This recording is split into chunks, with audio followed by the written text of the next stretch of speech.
Sabah everybody and welcome back to the channel. Today I want to share with you guys my experience or my initial impressions of the Moto Z2 Play. It's the second iteration of the Moto Z devices from last year, specifically the Play Edition one.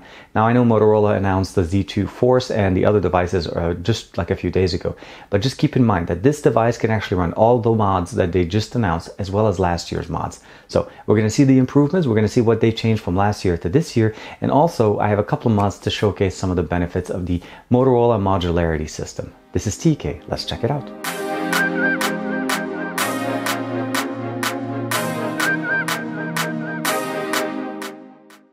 I want to start off by saying thank you to Verizon for allowing me to check out the mods, specifically these two mods and the device. This is a Verizon specific device. It already comes pre-installed with a Verizon SIM, so I'll be able to check that out for you guys. We also get the Hasselblad True Zoom 10x optical zoom camera attachment mod. Last but not least, last year I did also review the sound boost by JBL, and I was blown away with the level of power that they had. So we're looking at a really nice set of actual complementing hardware. So let's check out the Z2 Play first, and then we'll check out the additional mod. As I'm going through the unboxing, I want to share with you guys a few information about the specs. We have a 5.5 1080p display on this. This is the Z2 Play, not the Z2 Force. The Z2 Force will probably have a better screen resolution, but again, at 5.5 we have a very nice screen dimension. It's, again, 1080p, it's hard to tell. They do give us a little bit of sticker here, just telling us this is a 4G LTE pre-installed SIM, so we don't have to worry about that. You have the volume up, volume down, power on and lock. You have the back, the home, and the overview or the recents app button here. The other thing is I think they seem to be a screen protector. The front-facing camera is a 5 megapixel front-facing camera, giving us the ability to go up to 1080p video. We also have dual-tone LED flash in the front. So this is something that a lot of devices do not have, is the ability of actually having front-facing flash. Meaning we're not going to be using that screen to do that whole fake, blurred white background that just gives us the ability to kind of get light into our pictures. We're going to get really good pictures here. The next thing that we have here on the back is apparently this is the gold color that we got from Verizon. We do have the Moto pins. This is what we're normally used to seeing here. And of course, centered in the back with a bump is a 12 megapixel f1.7 1.4 micron sensor camera. You'll notice the bump right there. Again, this is actually used in two different things. If you're using the device by itself, you can see extremely well. Look how thin this device is. It's like super, super thin. And I love the fact that they've been able to keep the same structure and then give us the 3000 milliamp battery that we have in here.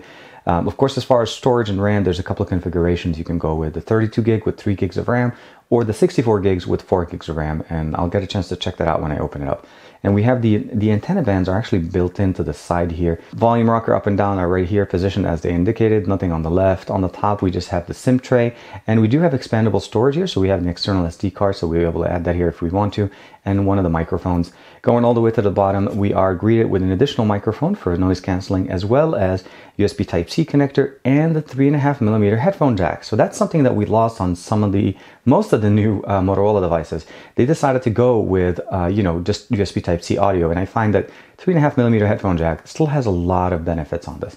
So I'm going to go ahead and power it on, put it on the side. Most of the devices I get from Verizon generally are pre-configured, so I'm just going to put this right there. The box does come with some additional information, nothing big, a wall charger, USB Type-C to USB Type-A cable, nothing big. So there's no headphones, no adapters for the USB Type-C. I have to give it to Motorola. The design on this device has definitely not lost any of the benefits. It's extremely thin, very nice, very light in the hand. We have a 3000 milliamp battery built into this device that should be able to power us most of the day.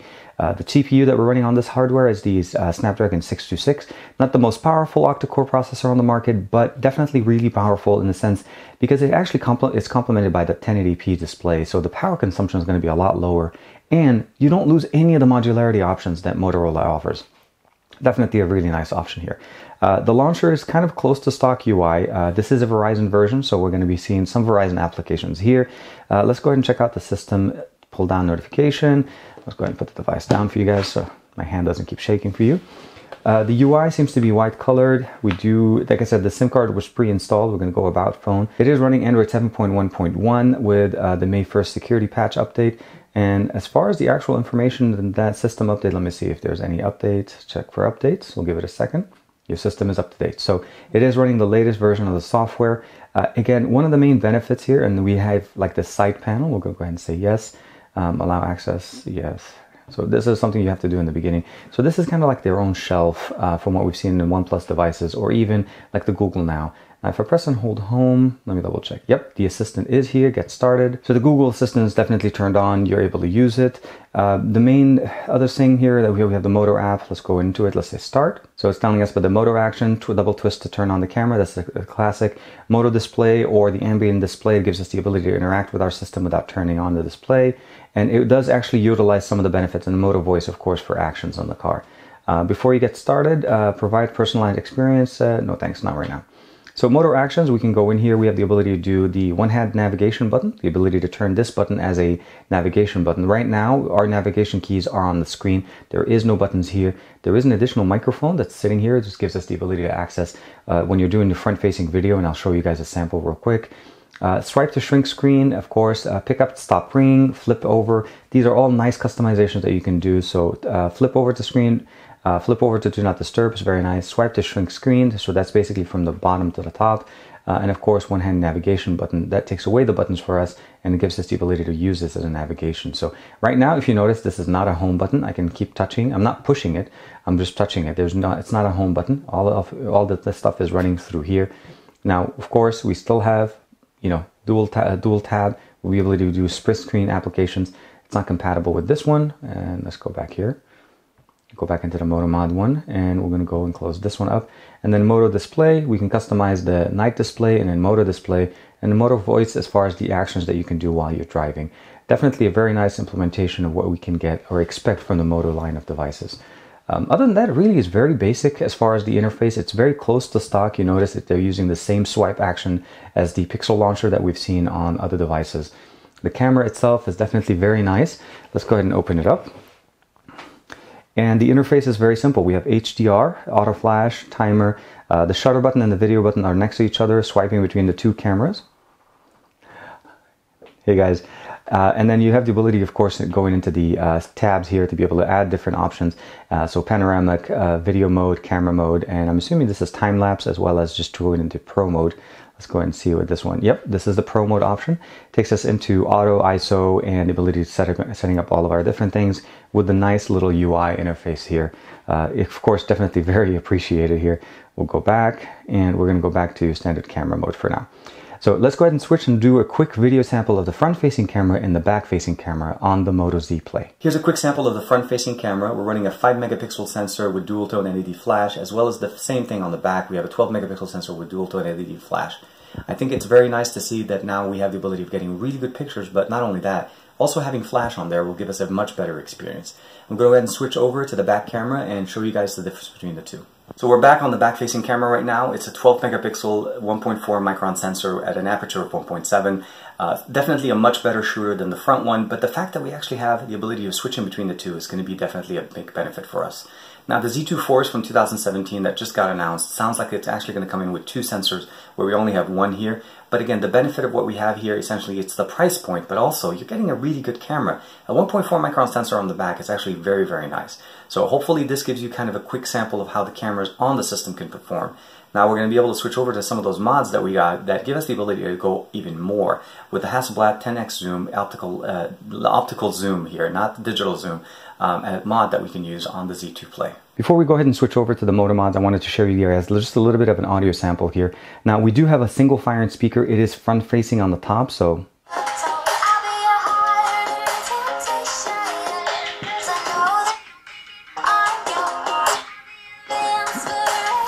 it's not a bad speaker. Let's go ahead and go to volume. Oh, actually, that was high.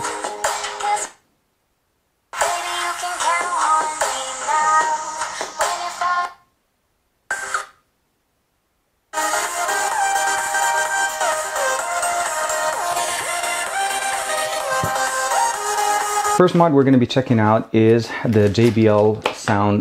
Basically, it's like a boombox on the back of your device, using the audio, but enhancing it with the dual speaker and the additional battery that comes in built in here. It also comes with its own kickstand, so it fits in very nicely. Snapping on the mod is very simple. Now, I found that the actual camera itself, this additional hump, gives us the ability to snap it on very nicely. So you just do this.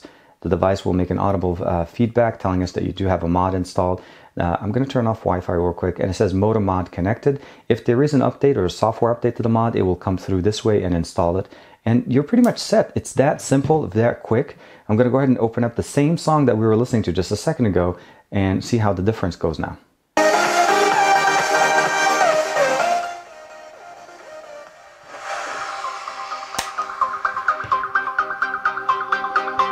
it's like not even the same, but extremely like powerful speaker. You could see here the speakers on here work even great when you have them on the table.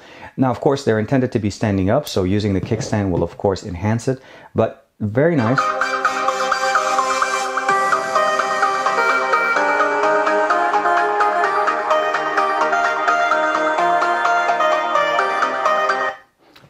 Definitely, I think one of the most powerful ones. The ability to just customize this and use it and be able to just snap it on gives you the ability of just jumping on it. Keep in mind, this does have its own battery, so what's happening here essentially is that once you're done using it, you just remove it, put your device back in your case, and you're pretty much set.